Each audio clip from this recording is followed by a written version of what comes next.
So I know that COVID, Corona, oh my God, it is a thing.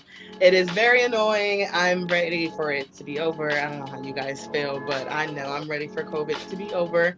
It has unfortunately completely messed up so many seasons for a lot of people, including myself and the color guards that I teach as well. So just I want to ask you guys, how has COVID affected, your entire season? Like, have you, whether it's like indoor, outdoor, if you teach, if you don't teach, how have you guys been like dealing with all of this madness of COVID?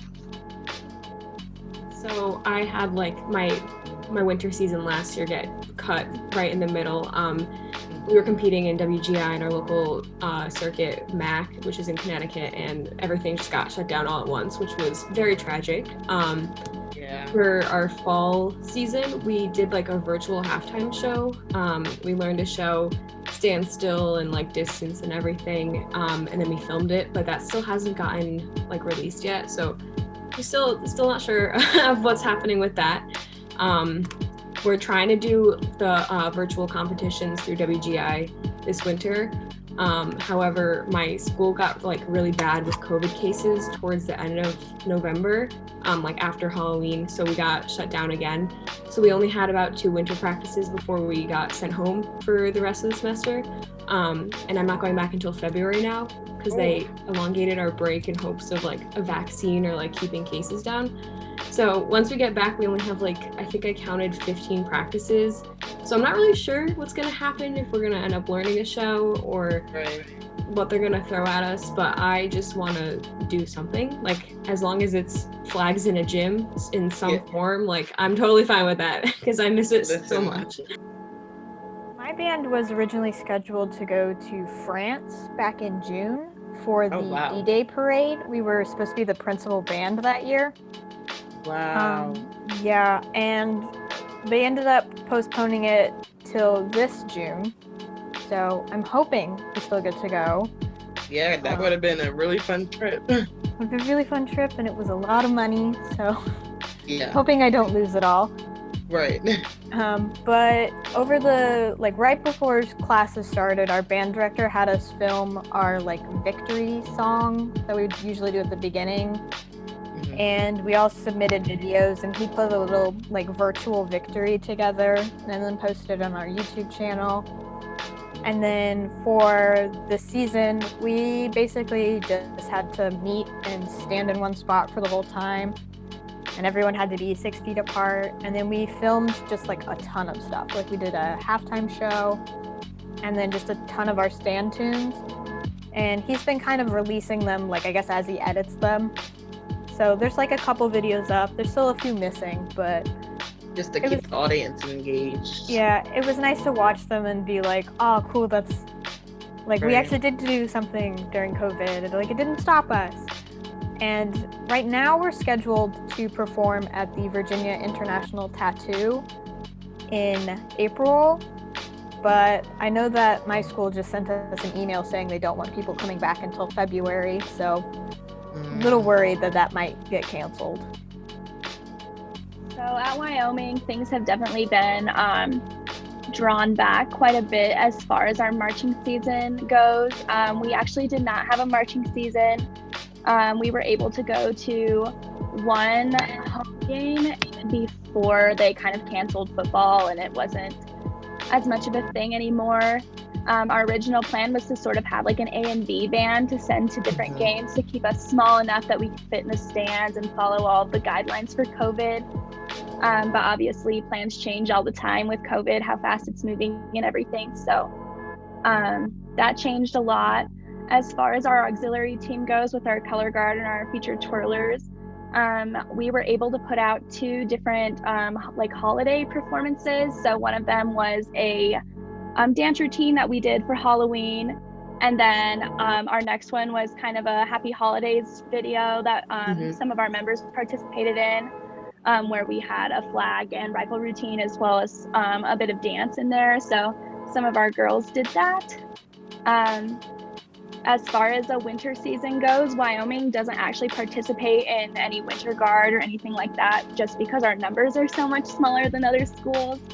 But we've talked about possibly doing that this year, just because we did not get much of a season over the fall. However, it's just hard to find a practice space. You know, it goes to cheer and other programs before us, and color guard always gets the last dibs on everything. Yeah, and outside's not really an option here with how cold and snowy it is. Yeah, no. So my school ended up moving. I think 80% of our classes are online. So there's only a select number of classes that you're allowed to be on campus for at this point, which ended up including marching band moving online for us. And that happened like literally a week before band camp, everything got canceled. Our conference moved all fall sports to the spring.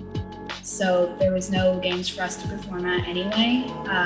What we ended up doing was having a volunteer group and doing small performances in front of our library, small concerts. Unfortunately, we are only allowed to gather in groups. I think it's less than 50 was our allowance, and our band itself was supposed to be 300 people this year. So they had to break it up for an A and B group with the band, and then the majorettes and the color guard had their own groups to perform in. So we did get to have some performances. We're hoping that we'll get to March in the spring, but everything's still up in the air, and this area of Tennessee is really bad. So everything's still kind of up in the air for us. Unfortunately, we don't have a winter program just yet, which is good this year, because if we do have to march in the spring, then it won't be overlapping with anything, but we don't have that opportunity for winter guard either. So everything's just been kind of crazy for us as well.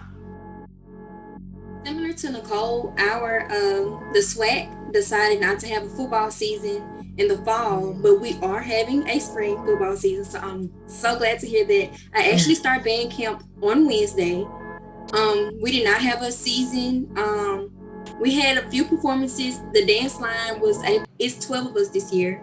So we were able to get together and do a few performances and put some content out there to keep everybody up to date of who we are and what we're doing. Right. But as far as like doing anything with the marching band, because similar to Nicole, our band is almost 300 to 350 people, and that is a lot. And our band hall is like this, and so it's really hard to gather. But we're definitely having a season.